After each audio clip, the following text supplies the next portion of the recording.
Hey, this is Devin Townsend, and do you know where your bass player is?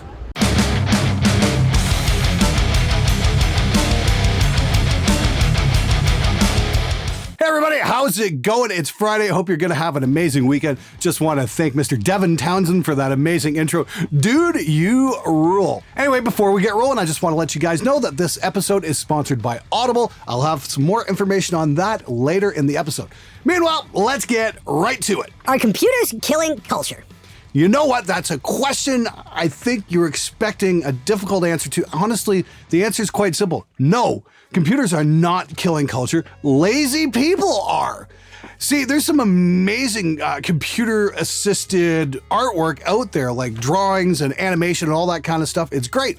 The problem is when we start letting the computers do the art for us instead of us doing it ourselves, that's when the culture is lost. Say, reprogramming a drummer so he sounds like he's on time, or replacing all of his hits with samples made by somebody else in a different studio somewhere completely else that's on so many other records. There's just no excuse for laziness, people. If you want to make culture, make it yourself. Use the tools out there, but don't let the tools replace you. Glenn, can you look a 16-year-old kid in the eye and tell him it would be a good idea to pursue a career in the audio engineering? Yeah, you know what? It is a good idea to pursue a career in audio engineering. Absolutely. All the kids out there watching, yes, do it. Just don't expect to have a career in recording heavy metal bands, because heavy metal bands record at home. You're not going to make any money doing that. If you love what you do, okay, that's fine. Just don't expect to be able to afford much more than ramen these days. Why? Because of the aforementioned tools, where it's so easy to put somebody else's drumming onto your record and make it sound amazing. There's some amazing cabinet impulses out there, amp sims, all that stuff. It's super easy to do at home. Where there is a career in audio engineering is in game sound, Foley work, and movies. So if you're into actually designing sound effects or doing voiceover work or recording voiceover work, I don't think that's going to go away anytime soon. And of course, we're always going to need live sound engineers as well. That's a completely different ball of wax. I've tried it a couple of times. I found it very unsatisfying, mainly because the bands just don't want to pay you for the work that you do. So bear that in mind as well. How often should I change the tube in my tube amp for recording? I have an angled Powerball head with vintage 30s in my cab, and I've been using them for years and was wondering if there's a point in changing them anytime soon. Been using the same tubes for about 4 years. Okay, the first thing you should do is check out a tube tester from Orange. We did a demo on that. Me and Henning Pauly, we did that a couple of years ago. The video's somewhere in my archive if you want to check that out. The thing about tubes is, just remember this, they don't like to be moved when they're hot. So if you've left your amp in the same spot and have only moved it once, the tubes have cooled down, they can last you a lifetime. Then again, if your amp's sounding a little weird, maybe new tubes will make all the difference. I remember I was making a record, one of the Aquila records, and I was having just the most difficult time ever trying to get a great guitar sound. Turns out one of my preamp tubes one of the filaments had come loose or something like that. It was actually vibrating and creating this weird whistling frequency over top of the guitars, and we're all scratching our heads like, what in the world is going on here? And yes, after much gnashing of teeth, we located the problem tube, swapped it out, and the amp sounded fine after that. So yes, a good tube tester on hand can definitely save you a lot of grief and a lot of guesswork, and I should really take my own advice here and buy one. Hey everybody, today's video is sponsored by Audible. Now, I've been a fan of Audible for a long time, and I'm really excited to be working with them because I think they've got some of the best audiobooks out there. I've been listening to Audible for years at my manufacturing job, and a great audiobook can really take the monotony out of the day. Start listening with a 30-day Audible trial, and your first audiobook plus 2 Audible originals are free. Visit audible.com/SpectreSound or text SpectreSound to 500-500. Now, some personal favorites of mine include the Game of Thrones books, narrated by Roy Dotrice, his Dark Materials, which I thought was absolutely brilliant, and of course, the rock bios. Judas Priest, Motorhead, Dave Mustaine, and even Glyn Johns for the audio production perspective. There is some very cool stuff in there. Audible is where so many inspiring voices and compelling stories open listeners up to new experiences and new ways of thinking. Last winter, I did a 4-day solo road trip from Windsor to Los Angeles, and Audible made it so much more enjoyable. Audible offers free and easy audiobook exchanges, credits you can roll over for a year, and a library you can keep forever, even if you cancel. Start listening with a 30-day Audible trial, and your first audiobook plus 2 Audible originals are free. Visit audible.com/SpectreSound or text SpectreSound to 500-500. Now back to the show. Glenn, do you think that getting signed to a record company is the way to go, or it's just a thing of the past, especially for a band that hasn't recorded anything? P.S. Monty Python rules. Well, let's put it this way. If you've created enough of a buzz around your band that a label approaches you and they offer you a 360 deal, tell them to go directly to hell, do not pass go, and do not collect a percentage of your tour and merch earnings, because that's what a 360 deal is. It's a raw deal and it just screws over the bands. Do not do that under any circumstances whatsoever. The thing is, if you've got hustle, if you've got motivation, you can just do it yourself. I look at what Restropose did. They toured the States, they cracked the top 10 on iTunes with 0 label backing whatsoever. How'd they do it? They did it on YouTube. They did it themselves, and they did it very well. And I always tell young bands this way, oh, but they've got big YouTube careers. Well, maybe you should get on YouTube then, because guess what? Everybody has access to it, and it's a great way to promote your band. You've just got to be creative, you've got to be interesting, and you've got to be putting something out there that people are interested in seeing. What that is, I have no idea, but the trick is do something that works for you. Really, I don't know if there's any benefit whatsoever to signing with a label these days. All they're going to do is do the same thing that you can do, and that's put your stuff up online and maybe point some people at it. They might have a publicity budget, though, that you may not have. So there is that. But if they're pouring money into old media like magazines and commercials and that kind of stuff that nobody watches anymore anyway, there's really no point. If you're considering signing with a label, I'd highly recommend sitting down with them and seeing what their marketing strategy is and how they are going to move your band into the public eye and what they can do for you better than you can do yourself. Because as far as I know, labels are just trolling YouTube for copyright violations so they can make money off other people's work. And now it's time for the Butthurt of the Week. There's a difference between clients being difficult to work with and being bad at working with clients. If someone has 0 experience with music recording, that means you need to explain a few things to them. I've worked in IT support, and sometimes you just have to deal with people that are missing some fundamental knowledge. The fact that I'm seeing more of this series and suggestions make me think you probably still haven't learned. Interesting opinion. Allow me to retort. You see, these days we have something called the internet. It's a vast repository for human knowledge on all sorts of subjects. In fact, there's absolutely no excuse for ignorance these days. I mean, how hard is it to pick up a phone and go, "Hey Siri, how much does it cost to make a record these days?" Okay, I found this on the web for how much does it cost to make a record these days. Check it out. Wow, that was so difficult! I didn't know we could do that!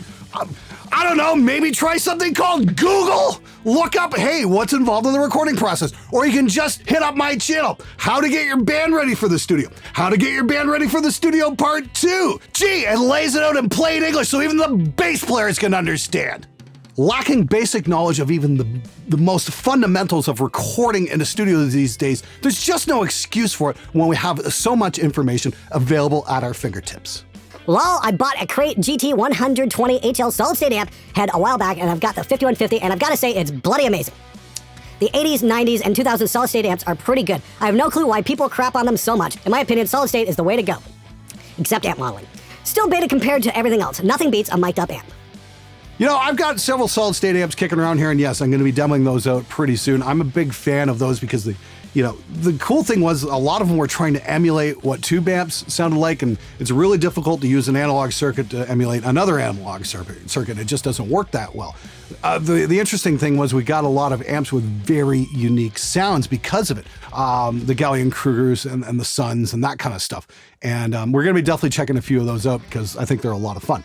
Now, about the crate thing, I remember the first time I ever went into a studio was on a 16-track Studer, and a friend of mine lended me his crate combo amp. And I remember really enjoying the sound we got out of it. I don't know why so many people hated them, probably because they took the shape control and used that to completely scoop out all the mids and thought, oh, this amp sounds thin. Well, yeah, when you set the EQ like that, of course it's going to sound like that. I definitely want to check out some crate heads at some point. I thought they were really cool back in the day, some of the solid state ones. And the Blue Voodoo head, I think, is kind of a hidden gem amp as well. So I'm going to see if I can get one of those on the show at some point too.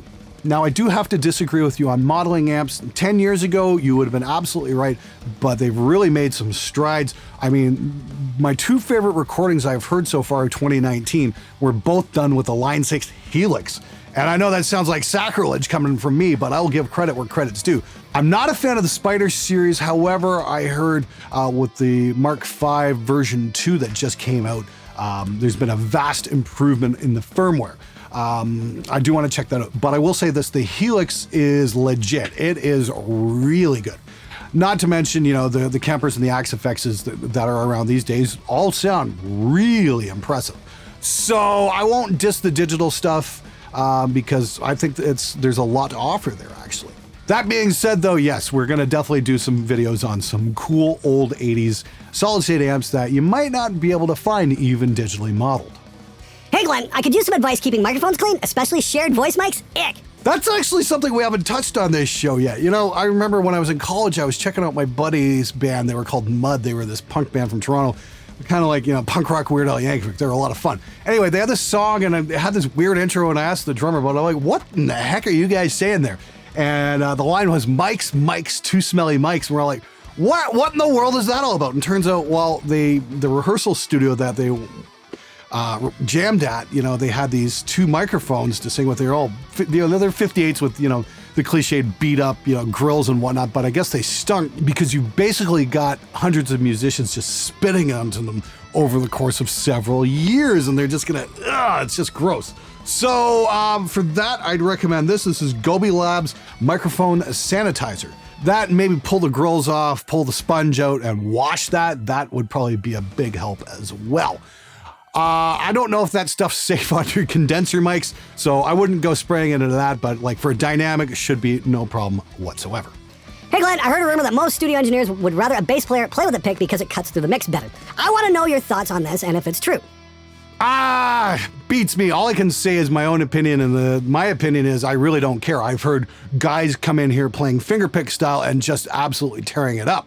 I mean, if you look at my Moore demo, we've got Anthony Crawford on bass, and believe me, we've got no problem hearing him play with that fingerpick technique because the guy is just incredible. It's not so much pick or no pick, it's how aggressive the bass player is and just how tight he is. That's going to count more than anything else. So guys out there using fingerpick technique, just work on your technique and give us the best performance possible.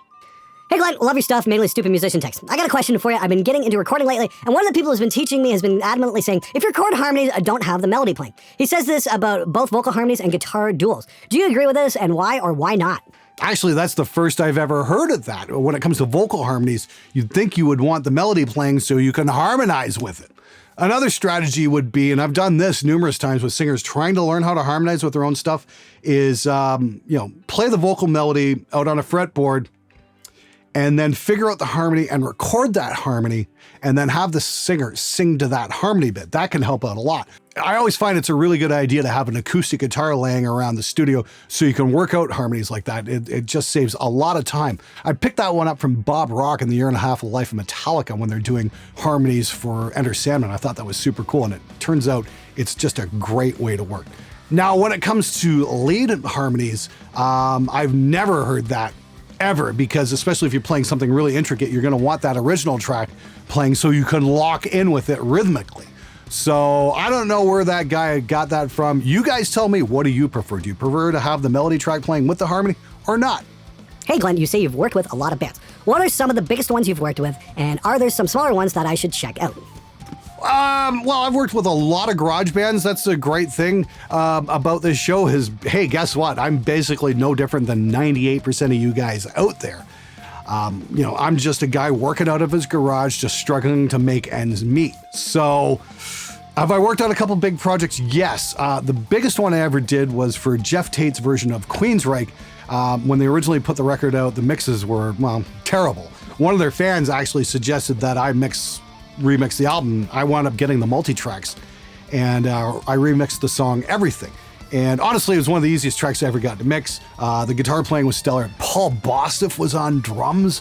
Definitely the easiest drum mix I've ever done in my life. And Jeff Tate on vocals, who's, pretty damn impressive singer. So yeah, that was a lot of fun. I was able to actually, stop worrying about just getting things to fit into place and just concentrate on actually mixing amazing performances. Most intense 24 hours of my life, got it back to them. They loved it, and still to this day have not been paid. Other big ones I did the first 2 Woods of Ypres records. All you black metal guys out there, you probably know exactly what I'm talking about. I did Against the Seasons, Cold Winter Songs, and The Dead Summer Heat. We did that in the summer of 2002. And then 2 years later, we did Pursuit of the Sun and Allure of the Earth. Probably the most difficult record I've ever done. Again, if you're into the whole black metal thing, check it out. There's some pretty damn interesting songwriting on there, that's for sure. Now, one of the records I'm really proud of was by a band called Betrayer, and it was their self-titled record. It was actually probably the 3rd record I'd done with these guys, but they just called it Betrayer. That record was we actually had a budget, and it was mixed by Fredrik Nordstrom. And there's just some really cool vocals on there. There's some really just great guitar playing. Fredrik even guested on a song. It was just super cool, and it's out there somewhere. There's some really great stuff on it. I definitely recommend checking that out. It's a shame that band really never took off. I think they kind of shot themselves in the foot just before they put the record out. I mean, like, we did it in 2009, and they didn't put it out to like 2011 or 2012 because they weren't happy with some of the artwork. Anyway, bands, they're their own worst enemies. Never drink before a show is a huge rule for me. I'm a drummer, and I realize that alcohol reduces my coordination. Not good. Most I've ever done was one beer to calm my nerves, but usually never translate into energy once I start playing.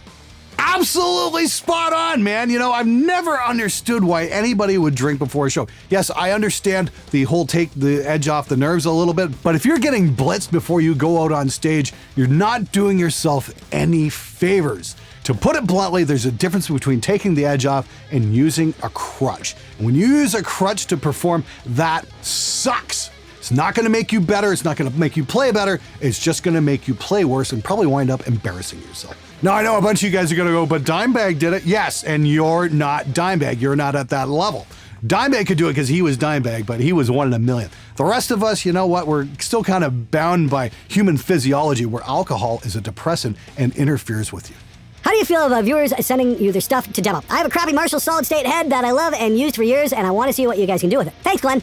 If you're based in the States, I'd say wait till I get back down to LA this fall because shipping between the US and Canada can be a bit of a nightmare. I know because I've been doing it for 20 years.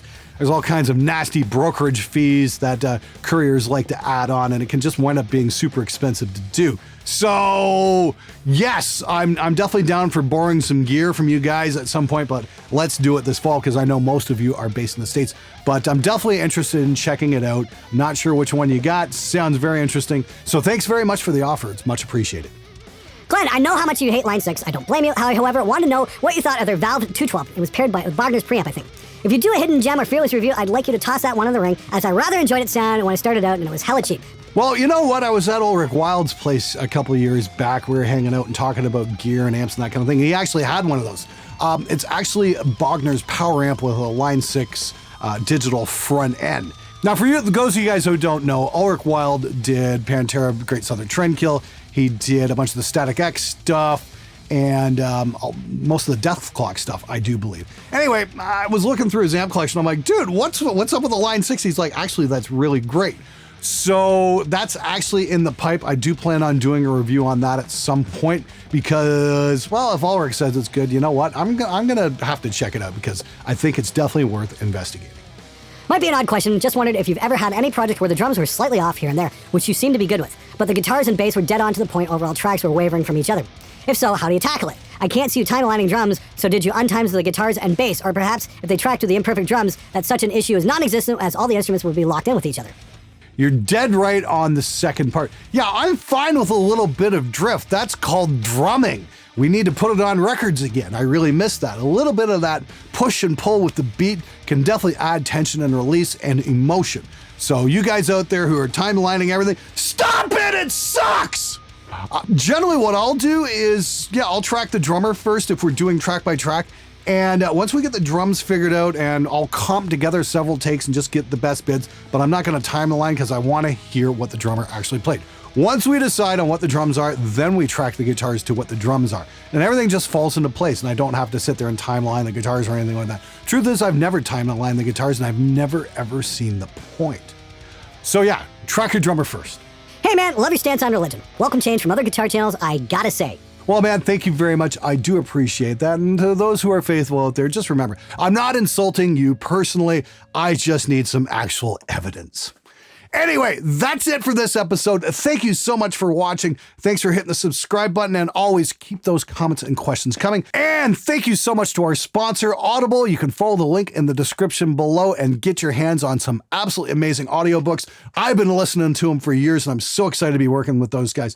Anyway, have an amazing weekend, and I am freaking out of here.